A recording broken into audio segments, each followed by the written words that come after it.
Good evening y bienvenidos to Chicago Tonight, Latino Voices. I'm Alex Hernandez of Noticias Univision Chicago, which airs every weekday morning at 5 and 6. On the show tonight, the city eyes more sustainable solutions to stretch resources in an ongoing humanitarian crisis, limiting health care for undocumented adults. Chicago needs more Latino youth mentors. We'll talk with local organizations about what it takes to become a mentor. A free music series in Pilsen kicked off this week. Hear how you can kick it curbside at the Tack Room. And memories of growing up in Puerto Rico influence the artwork of a rising Chicago artist. All that coming up, but our first story tonight, looking for sustainable solutions to solve Chicago's migrant crisis. That's right after this. Chicago Tonight, Latino Voices, is made possible in part by the support of these donors.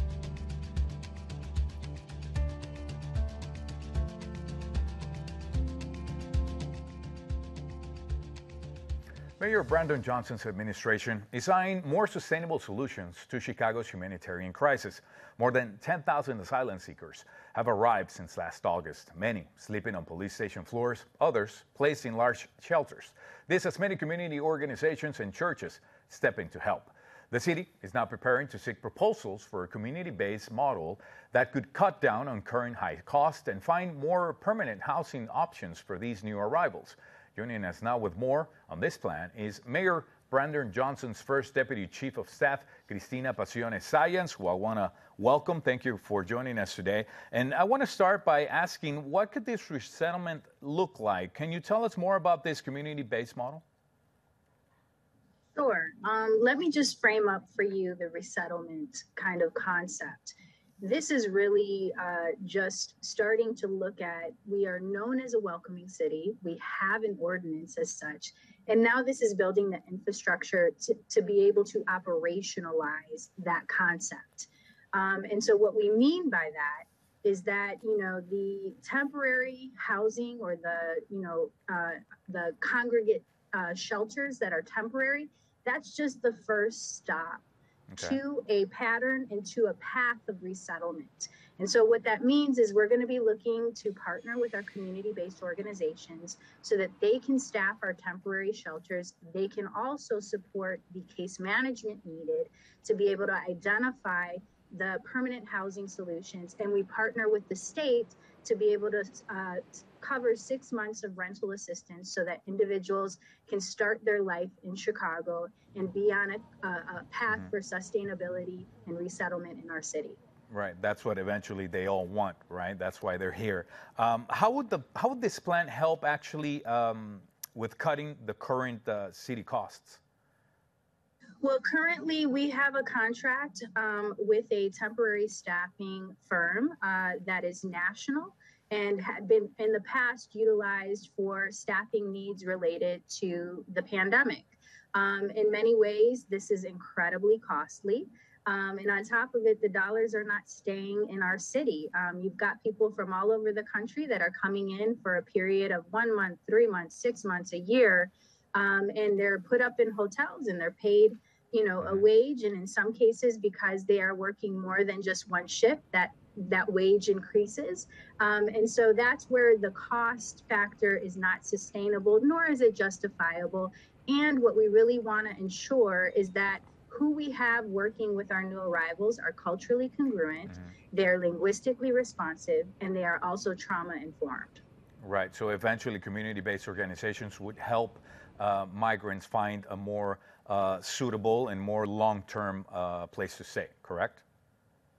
This is true. Right now, our current setup is, Catholic Charities is serving to kind of do the case management for resettlement, identifying apartments, walking families and individuals through potential apartments, helping them with signing the lease. We have our other community-based organizations that are providing wraparound supports and legal services and access to public benefits.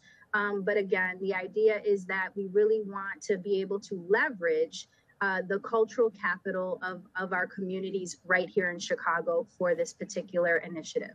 Right. You were talking about, the 6 months of rental assistance to migrants. Will everybody get this assistance? Who will qualify for that 6 months assistance? Yeah, so right now, how it's set up, if you are currently in temporary shelter within the city, you will have access to these funds. Prior to the signing of the fiscal year 24 budget, the city of Chicago had identified some funds through the Department of Housing for what we call Asylum Seeker Emergency Rental Assistance Program, ASRAP. And so those particular funds, it was about $4 million. Would 3.6 million go to the Illinois Housing Development Authority to be able to process these applications if you are in a shelter, and then about 600,000 goes to our Catholic charity partner. And then there's also a portion that goes to New Life, which helps with the moving out. Now, the plan is with fiscal year 24, there is a significant increase of up to $25 million that the state has provided. So that'll expand our capacity. There's a topic that's very important because we know migrants have to wait up to 6 months even to get legal work permit. How would you work with federal or state levels to address this? Excellent question. We've already been working on that effort. For example, we have an upcoming meeting with our federal delegation, the Illinois delegation, that is, of our representatives, both in Congress and the House of Representatives as well as the Senate, to really, talk about and impress upon the need for advocacy for work authorization. We've also been in conversations with the governor and the governor's office, as well as national employer associations who also have a desire to streamline work authorization as well. Well, the sooner they can get the permit, the sooner they can be independent, right? And that's right. Be on their own, definitely. Well, our thanks to Cristina Pasiones Ayas for being with us today. Thank you so much. Thank you for having me. Thank you. Up next, healthcare for undocumented immigrants is under fire as well. Brandis Friedman with that story in a previously recorded conversation. That's right after this.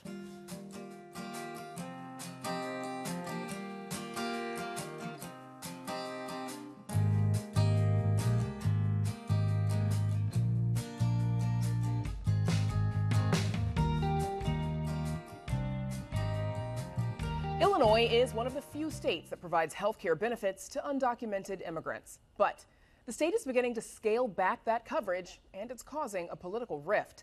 Amanda Vinicky joins us now with more. Amanda. Yeah, Brandis, Illinois isn't just one of the only states to provide health care for undocumented adults. It was actually the first, but doing so is proving costly to the point that the state is scaling back. Illinois separately provides coverage to undocumented children up to age 18. Under a program that began in 2020 and has expanded since, the state now also covers adults ages 42 and older. These undocumented immigrants and green card holders of less than 5 years are not eligible for federal Medicaid benefits. Latino lawmakers and other advocates this year tried to grow the program to include all low-income adults. Instead, the opposite is happening. On Friday, Governor J.B. Pritzker's administration announced changes, among them an enrollment pause. When the new fiscal year begins July 1st, eligible residents aged 42 to 64 won't be able to sign up. The state is going to cap at 16,500 the number of seniors who can be enrolled, and everyone enrolled will have to start paying copays of $100 to $250 for hospital visits. Tovia Siegel and her organization are fighting those changes. There's concerns about people who don't know this program exists and will show up at the hospital needing cancer care or other acute care and would have been eligible for coverage and now won't be. And so there's certainly confusion and fear now. She says to make the argument that it's all about cost saving is nonsense because in the long run, she says giving especially vulnerable people access to preventative care saves money. She says something else is at play. I think the narrative around not being able to spend money on healthcare, and especially healthcare for the state's most vulnerable, does come from a place of anti-immigrant sentiment and believing some people are more worthy of healthcare than others. She has lots of allies in that fight. Latino lawmakers, city council members, and other groups are likewise critical, saying Illinois and Governor Pritzker have turned their backs on promises of being a welcoming state. But Republicans like State Senator Dave Severson say this is a cost Illinois can't afford to take on its own. If you're the only state and the only country that says, we'll take the sickest of yours, send them to us, it will bankrupt our state. And it'll mean we won't be able to help our most vulnerable population. It means our seniors are going to wait. Our disability community is going to suffer. The people that we have that have cancer and heart and other issues, with their insurance costs going way up to cover this, they're suffering. Now, to that end, he agrees with Siegel, actually, that folks may not be able to afford the new copays. But he says they're going to still go to the doctor. It's just that healthcare systems will have to swallow those costs. What we're seeing is just a movement from the state of Illinois budget, state of Illinois taxpayers, is now instead going to be moved to hospitals and healthcare providers who are going to be hit with hundreds of millions of dollars of uncompensated care, which they are going to have to then pay, most likely by cost shifting it on to everyone that has insurance. Amanda, you mentioned that there's been a lot of political pushback for Pritzker. Will that make a difference? Well, the governor is in a tough spot politically because he had touted this program originally, but now his administration projects that costs were going to top over $1 billion. So these new limitations, not a surprise. Legislators gave Pritzker the authority to make these cuts and rollbacks as part of the budget deal that he signed just a couple of weeks ago. Still, by pushing back publicly, these organizations are really allowing the governor to wear the political jacket. Now, Pritzker's team says, however, the program still a success. Tens of thousands of people, they say, who wouldn't have had any health care coverage do now. And they point out that is a far cry from when the state was in a fiscal implosion a couple of years back. And meanwhile, Brandis, advocates like Healthy Illinois say that they are working as hard and quickly as possible to get folks signed up before that July 1st enrollment deadline comes. I'm sure they are. Amanda, thank you. Thank you. Back with more Chicago Tonight Latino Voices right after this.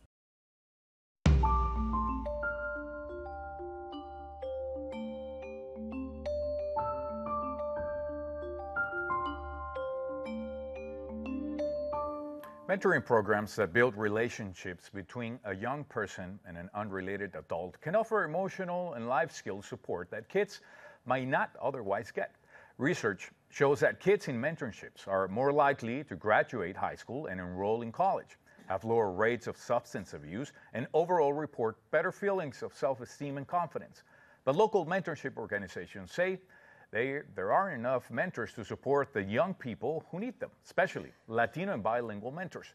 Joining us now with more are Hilda Crispin Arias, a club manager at Boys and Girls Clubs of Chicago; Lisette Garza, bilingual site-based program coordinator at Big Brothers Big Sisters of Metro Chicago; and April Curtis Rivera, Chief of Staff at Youth Guidance. Ladies, thank you so much for joining us today. This is a very important topic, definitely, for the youth here in Chicago. And I want to start with you, Lisette. How does Big Brothers Big Sisters actually help offer kids a better or broader picture of career options? So we have mentoring that happens with corporate partners. So we pair up youth with adult mentors that work, downtown, that have different jobs like engineering, IT, banking, and it gives that youth opportunities to, learn about other jobs that they maybe wouldn't usually know about. Okay, and later on we'll talk about how those matches are between a little and a big, right? Because I know your organization is big on that. Yes. April, Youth Guidance administrates the Becoming a Man and Working on Womanhood programs. Could you elaborate a little bit on that? Yeah, both programs are intensive counseling, trauma-informed programs that young men and young women go through that's school-based and it's throughout the city of Chicago. And they're in all of the schools across Chicago, and they're They're intensive, and they're working with young people and pairing them up in group settings with a BAM or a WOW counselor that oftentimes serves as their mentor as well. And it supports them within the school-based setting and helps with them social, emotional, cognitive skills that helps them on a 2-year trajectory in supporting in their social, emotional skills. Gilda, Boys and Girls Club of Chicago has a lot of academic focus. How does that fit into mentorship? Well, besides academic focus, we also have character and leadership programs and also healthy habits too as well. So we do have a youth development specialist there within the kids, and they help them with their homework, any other extra tutoring that they might need to as well. But we have more than just academic too as well. Okay. Lisette, how important is language in developing mentoring relationships? I would say it's pretty important. A lot of the youth that we serve are first-generation Americans, and at home, parents only speak Spanish. So youth are really looking for mentors that they can communicate with in both languages, right?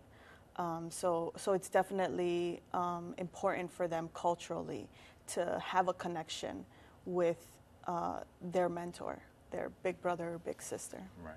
April, how can mentorship actually support young people develop social and emotional skills? Well, for them, they get to see who they can relate to and develop even further their relational skills of developing interviewing skills, how to identify their emotions, self-regulation, identifying their anger, identifying that it's okay not to be okay, working with their sadness, their happiness, identifying their different cues in life and what it means to just work through their emotions, through the happy moments, through the sad moments, and working with self-regulation and their support systems. Gilda, how much need do you see for actually Latino mentors? Is there a shortage? I think there is a lot of shortage, but I think within our organization we are very proud to have the diversity among the Latinos, and then I know also among our clubs. Like I mentioned before, we do academic and character and leadership, and then also healthy lifestyles. But I think there is a need for more Latinos, yeah. Mentorship. What's going on, Lisa? Because I know in your organization you face the same issue. There's a lack of Latino mentorships and African American as well. Yes. How does your organization deal with that? So our organization serves almost about 90% of people of color. Mm-hmm. Our youth are people of color. And for the mentors, we're looking at about 30% or less of adults of color. Wow. So we've connected with our corporate partners to identify different DIE groups within their company, so that we can push out a recruitment effort for those Black and brown and going adults. Even further, are there more women than men? Absolutely, mentors? Yes. Okay. Yeah. So for myself, in our programming, we have about 9% of those people of color. 9% are men. And what do you look for in a mentor? For a mentor, we're looking for someone that is willing to grow a relationship with a youth that may be of similar background or may have a different culture, that is interested in different kinds of sports, different activities, someone that is really open to not only sharing about their life, but learning about someone else's skills or struggles. And experiences as well. April, what do you think makes a successful mentorship relationship?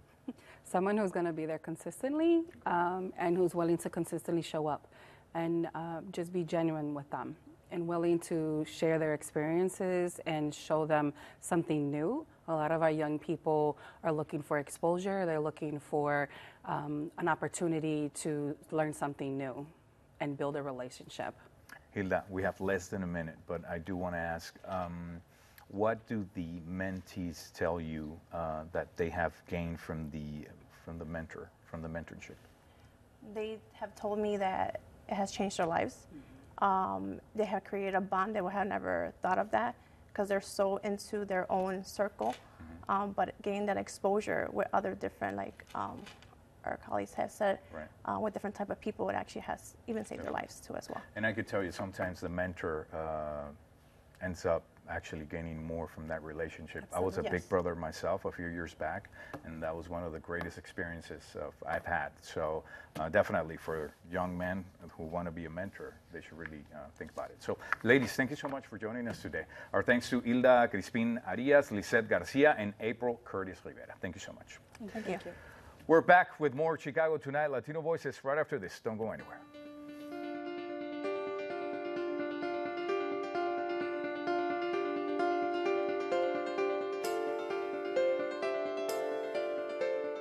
The Chicago-based artist created a series of work about her homeland, Puerto Rico, and her migration to her adopted hometown. Edra Soto makes temporary public sculptures that evoke island culture and architecture. Her artwork has been exhibited in Brazil, Cuba, and the Whitney Museum in New York City. Producer Mark Vitali caught up with her in Hyde Park. The big garage doors of the Hyde Park Art Center are open, welcoming visitors into an immersive structure. Architectural motifs mirror patterns seen on houses in Puerto Rico.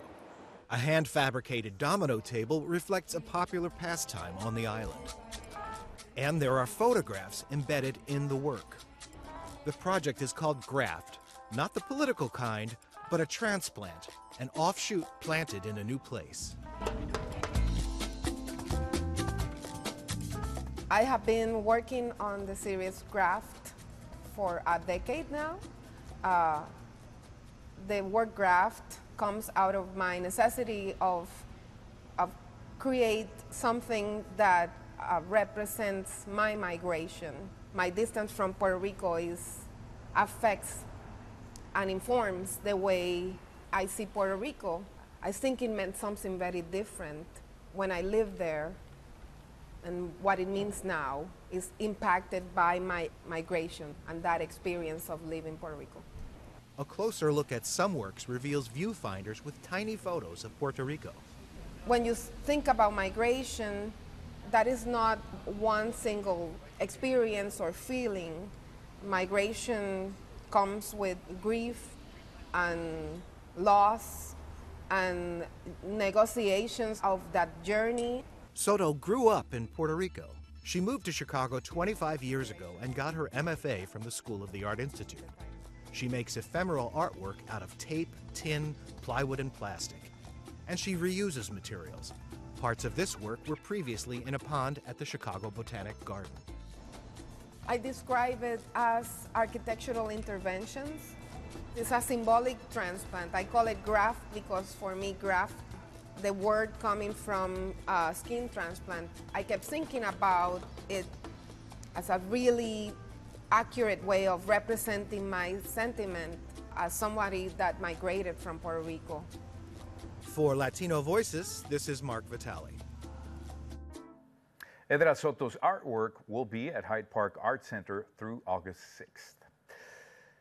What could be better on a summer night than relaxing on a patio with live music and maybe a cocktail? If that sounds good, then grab a folding chair and your dancing shoes and head out to Tack Room at Pilsen's Thalia Hall on Wednesday nights for the free live music series Kicking It Curbside.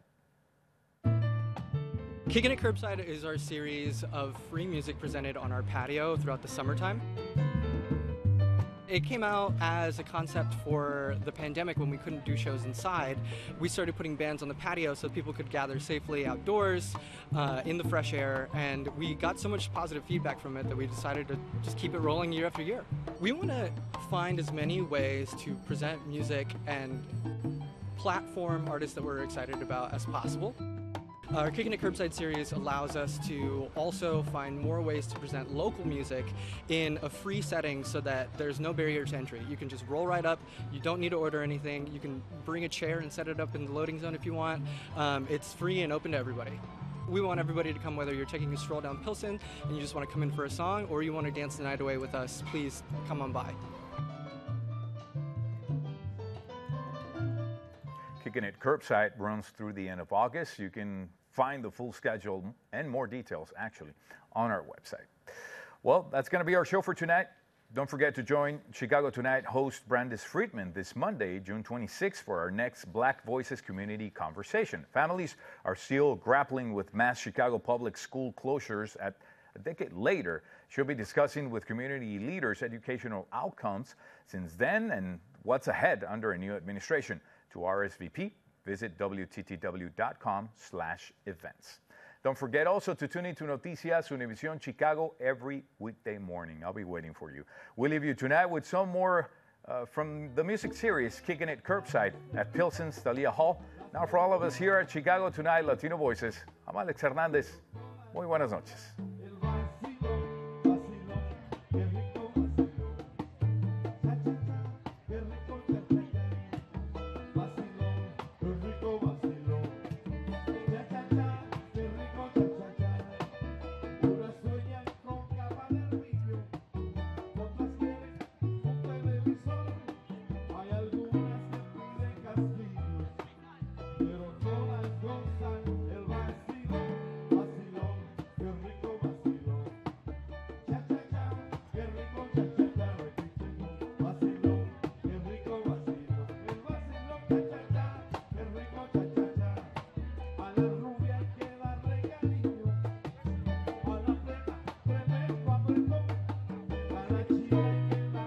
Closed captioning is made possible by Robert A. Clifford and Clifford Law Offices, a Chicago personal injury and wrongful death firm that is proud to recognize its 18 attorneys selected for the 2023 Super Lawyers List.